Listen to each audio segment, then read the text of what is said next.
Over the course of the last 2+ years, the Xbox One has seen many ups and downs. Now with the recent announcement of one of the biggest exclusives on the console, Quantum Break, going to PC, many are pondering, is the Xbox One coming to an end? First, I want to take a look at why the Xbox One is struggling today. And for that, you have to go back to before the Xbox One was even announced, the Xbox 360.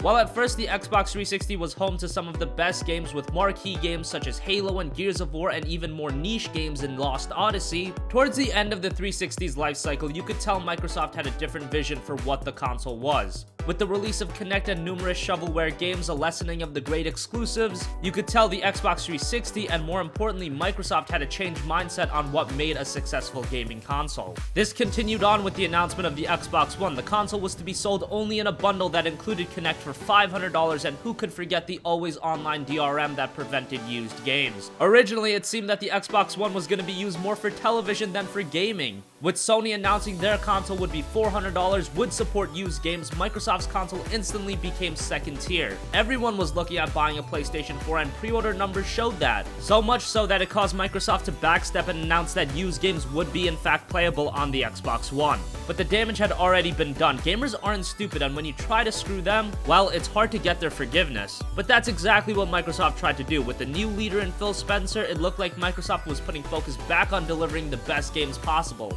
They always had their blockbuster games in Halo and Gears, but they tried appealing to the hardcore gamer as well with Sunset Overdrive and Rare Replay. Coupled with a Kinect-less version of the console being available for a much cheaper price, it seemed as if Microsoft was doing all they could to gain the trust of the gamer back. Even with this reinvigorated focus, unfortunately, it seemed too little too late. Gamers had already made their decision and the PlayStation 4 was outpacing the Xbox One in sales in extreme numbers. Even with that, the Xbox One sales were very respectable. 18 million is not a number to be disappointed by, but in comparison to the PlayStation 4's 38 million, it is a bit underwhelming. Added to the fact that Xbox One game sales are just not very high, with games such as Sunset Overdrive and the timed exclusive Rise of the Tomb Raider failing to be a commercial success. But even with all of that, it doesn't seem as if Microsoft is anywhere close to saying goodbye to the console. And why should they? It's still a viable gaming platform. It's just clear as day it'll never be the #1 console this generation. But that doesn't mean it can't have a healthy life cycle. Phil Spencer has said countless times that Microsoft is committed to the Xbox One, and if you look at game releases,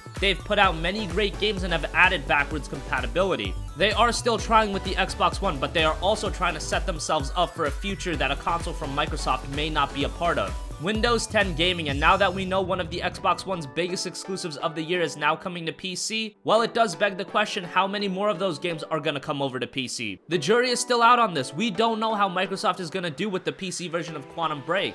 We do know it's a Windows 10 store exclusive, which has put a lot of people off. And who knows, Quantum Break might be a broken port and everyone might flock back to the Xbox One and pretend this whole Windows 10 gaming thing never happened. It's entirely possible. And even if Quantum Break is a giant success on PC, there is no reason that Windows 10 gaming and the Xbox One can't coexist. Sure, some people might stop buying their games on Xbox One in favor of the PC version, but some will still prefer their $300 plug-and-play box and will stick to the Xbox One. And that's Microsoft giving the gamers options. In an era where many developers and publishers are stripping away options for the gamers, the one time Microsoft does offer it, we complain. That's funny. At this point, we know the ceiling for the Xbox One. It will never be the first place juggernaut that Microsoft probably hoped it would be, selling millions of units a month. But a comfortable second place with a consistent and dedicated user base isn't a bad consolation prize. PC gaming and Microsoft for the most part is uncharted territory. They tried with games for Windows Live and that failed pretty hard, but now they have a second chance. Will it be the same as the first? The jury is still out on that. But for the time being, the Xbox One will stay comfortably in the position that it is. In a future where Windows 10 and PC gaming has taken off, could I see Microsoft abandoning the console market? Absolutely, but there's so many variables and so many years before that could happen, so for now the Xbox One will stay where it is, and fans of the console should just enjoy the platform. That wraps up this video. What do you guys think? Am I off base in saying that the Xbox One still has a good few years in it? Do you think the console is on its last legs? Let me know in the comment section down below. Thank you for watching, and goodbye.